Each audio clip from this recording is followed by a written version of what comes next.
Într-o seară cu Costică, eu cu o sticlă, el cu o sticlă, am udat cu mâna noastră florile de pe fereastră. Restul ce-o rămas în sticlă i-am turnat și lui pisică. Nu știu floarea ce-o se simte, dar pisica da mă cântă.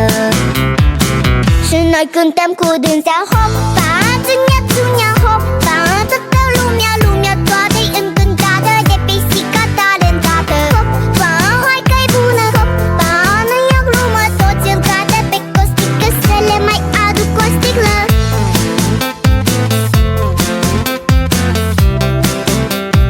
Să le mai aduc o sticlă.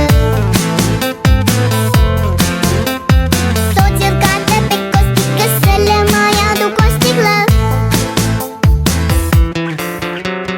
Peștișorii să nu tacă, le-am turnat și lor o leacă. Numai rațele din curte mute au fost și-au rămas mute. Nu știu ce-o să fie mâine, dar acum la toți e bine. Cum se vede, măi Costică, sigur n-a fost apă în sticlă. Dar ce-o fi fost acolo, hopa,